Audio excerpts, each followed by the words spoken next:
నా పేరు కర్రాజయ్యమ్మ. ఎస్పీఎస్ఆర్ నెల్లూరు జిల్లా జల్దంకి మండలం జల్దంకి పిఎస్సీలో పనిచేస్తున్నాను. ఆ పనిచేస్తున్నప్పుడు నాకు డాక్టర్లకి కొంచెం గొడవయ్యి ఆ గొడవ విషయంలో నేను జడ శ్రావణ్ గారిని ఆశ్రయించాను. అతను పెద్ద లాయర్ అని చెప్పారు. ఆ లాయర్ దగ్గర నేను కేసు పెడదామని వెళ్ళాను.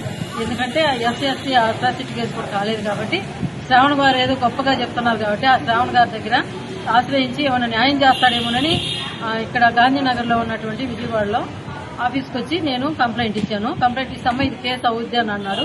కానీ కేసు అవుద్దన్నప్పుడు ఎస్సీ ఎస్టీ వాళ్ళకి మాత్రం ఒక పేమెంట్ అది 50,000 తక్కువ తీసుకొని అన్నాడు.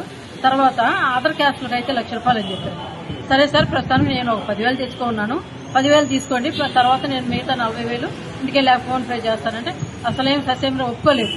ఒప్పుకోకుండా 50,000 వేసిన దాకా నేను కేసు టేకప్ చేయను అన్నాడు. సరేలేని చెప్పేసి మేము ఇంటికి వెళ్ళిన తర్వాత ఆ మరుసటి రోజే 50,000 నేను ఫోన్ పే చేశాను. 50,000 ఫోన్ పే చేసిన తర్వాత కేసు టేకప్ చేయట్లేదు. నెలలు రోజులు గడిచిపోతున్నాయే తప్ప అతను కేసు ఏం ముందుకు రానివ్వట్లేదు. అసలు ఎందుకు ఏం జరుగుతుందో, డిలేట్ ఎందుకు జరుగుతుందని నా ఆతృత మీద నేను మళ్ళా విజయవాడ గాంధీనగర్కి వచ్చి ఆయన ఆఫీసులో కలిసి మళ్ళీ మాట్లాడితే ఇది కేసు ఇదిగమ్మా అవుతుందని చెప్పి ల్యాప్టాప్ అట్లా మా వైపు అటు తిప్పినట్టు చూపిస్తారండి, మళ్ళీ అటు తిప్పుకుంటాడు. అది మాకేం అర్థమైందండి, మామూలు సామాజికంగా ఉండేవాళ్ళమి. అది లాయర్లకైతే అర్థమైంది కానీ మాకే అర్థం కాదు కదా. అందుకని సార్ ఏమైంది, మీ గురించి చాలా గొప్పగా విని మీ దగ్గర కేసు ఇస్తే ఇట్లా డిలేట్ చేస్తున్నారు, ఏంటి సార్ పరిస్థితి అని చెప్పాను. కానీ అతను ఏమీ టేకప్ చేయలేదు. నేను ఇచ్చిన ఫార్మేట్ మొత్తం ఇదిగో ఇట్లా పలానా వచ్చి కేసు పెట్టిందని మళ్ళీ డాక్టర్లకి ఇంటిమేషన్ తెలియజేసి అతను వాళ్ళతో కుమ్మక్కైపోయి నా కేసు డిలేట్ చేశాను. సార్ నేను కేసు మాట్లాడుతున్నాను కదా, 50,000 ఇచ్చాను కదా, 50,000 ఇచ్చినప్పుడు నా కేసు టేకప్ చేయకుండా నన్ను ఎందుకు ఇబ్బంది పెడుతున్నారు సార్ అని చెప్పినంటే, లేదు మళ్ళీ నాకు ₹1,00,000 ఇస్తే కనుక నేను టేకప్ చేస్తానన్నారు. మళ్ళీ ₹1,00,000 తీసుకున్నారండి. ₹1,00,000 తీసుకొని సరే టేకప్ చేస్తానన్నారు. కానీ మళ్ళీ నెలలు జరుగుతూనే ఉన్నాయి. ప్రతి నెల నేను నా భర్త వస్తూనే కేసు విషయం అడుగుతూనే ఉన్నాను. కానీ శ్రావణ్ గారు ఏమి సమాధానం ఇవ్వట్లేదు. ఆ కేసు విషయం అయితే అసలు రావద్దంటున్నారు.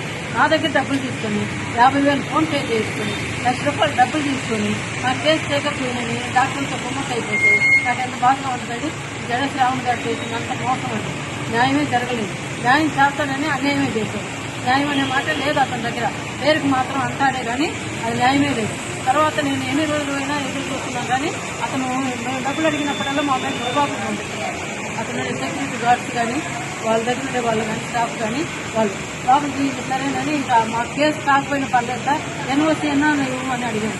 ఎన్ఓసీ కానీ మేము పోతే ఆ రోజు నేను నా భర్త మా సిస్టర్ సలేం అనే అమ్మాయి మేము ముగ్గురం వచ్చాము. ముగ్గురం వచ్చిన తర్వాత మాతోటే అసభ్యకరంగా మాట్లాడుతూ అతను మీకు ఏంటి నేను కేసు టేకప్ చేసేది చేయను, మీ వల్ల కాదు, నేను చేయని చెప్పేసి అసభ్యంగా మాట్లాడుతూ నన్ను 2 మీద చేయబెట్టి తోసేసి మీ దుక్కున్న తోటి చెప్పుకోండి, నేను మిమ్మల్ని వంట చేయిస్తానని చెప్పేసి తన అనుచరులతో చెప్పించి మమ్మల్ని బెదిరించారండి రూమ్ వేసి.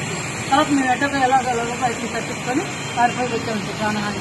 కానీ ఇట్లాంటి జగన్ శ్రావణ్ కుమార్లు ఎంతమంది ఉన్నారో తెలియలేదు.